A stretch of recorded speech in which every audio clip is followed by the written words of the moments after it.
guys, you've been married, what, 21? 21 Amazing. years. Awesome. All right, years. what's been the most difficult thing in 2 decades of marriage for the two of you? You know, I would say, besides her having to put up with me, but just learning how to really to work through and manage conflicts. That's where we hit the wall. I mean, man, we love each other. We're committed to the Lord. We love serving. I mean, all these things. The last time you guys had a conflict, I know the police were involved. And what was that like for the neighborhood? We had to move, to another house. Which was that the one where I said, "Hey, the speed limit is slower here, Yes. and maybe you should slow down." Something like And that. someone sounds like didn't. a conflict. We're someone about to did have not a listen to conflict me. right now. So Yes. when it comes to conflict, and I know you can go to mom and dad, you can go to books, you can go to seminars. Mom and Dad. Well, maybe you don't, but you could, and some people could. But I thought we would come to you. Yes. Well, that's what I was suggesting. We Mom could and help you Dad. on this. No, seriously, what is it that you can do to, when you have a situation like that, that's like, man, we are really having a difficult time getting past some kind of conflict. How can a mentor step into your lives, and how have they in the past to be effective and help you guys? You know, perspective, I would say, is just such a key, that they have an outside perspective, they have their own experience. And, you know, amazingly, God unites you with these people who have very similar issues, and especially around conflict. I mean, I would agree. That's funny he said that, because that's exactly what I would have said. That has been such a challenge. And there's lots of couples that have challenges around handling differences and conflict. And you guys, I'm guessing, are kind of like us. You go through some big conflict, and years down the road, you realize, wow, that's an experience we can use effectively to mentor another couple. Is that true for you guys? Totally. You know, I think the problem is when you feel like you're facing something like a conflict, you're the only one.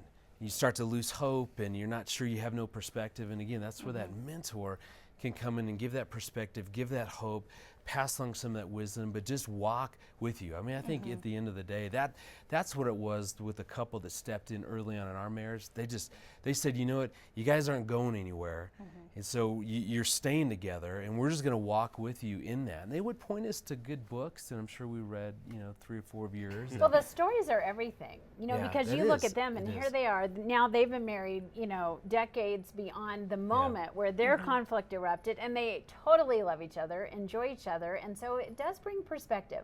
It's like, this seems huge today, but it won't seem big later, and we will love each other. We'll get through this. You know what's been shocking to me? Because here we do marriage ministry, and write all the book. We believe in this. I have been stunned though that when Erin and I we mentor couples, just the growth that we go through. There's something almost hard to put into words, amazing, when we minister together. That's what blows my mind. Ministering out of the challenges of the past. I mean, it brings new insights into what we were dealing with, and in hope of where we've come. And I think often couples look at us and go, wow, if you guys made it, we can do this. That's not always the best perspective, but it really shows that you can use, what is it, 2 Corinthians talks about, that we go through these challenges to share them.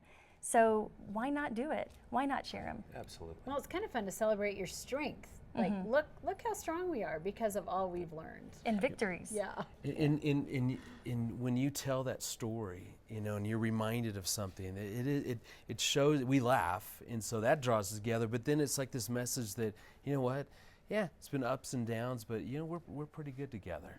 I can't tell you how many couples through the years that we've trained as marriage mentors, they've gone through the program, and they think, we're just going to mentor this one couple. And then they come back a year later and go, man, we need more couples to mentor. This is the best thing we've ever done for our own relationship. So when you're afraid of, this is just too much time, we're going to spend time together. Why not do it around something that not just draws us together, we're ministering together, but there's a depth and intimacy when you're ministering together. That's incredible time well spent. couldn't agree more. Okay. This is a great question. Are we good? Yep. We want this camera, right? Right. Chiseled face. I wouldn't say that up. Smile. Lovely. And they edited that, right? Of course. Greg, I know you have a special word for pastors too. Come on, you're better than that. I was excited to be listening to you. I wasn't thinking about what was I going to say. Empathic with that couple is still in that phase. Right. Hi, how are you doing? All right. That's Good it? job.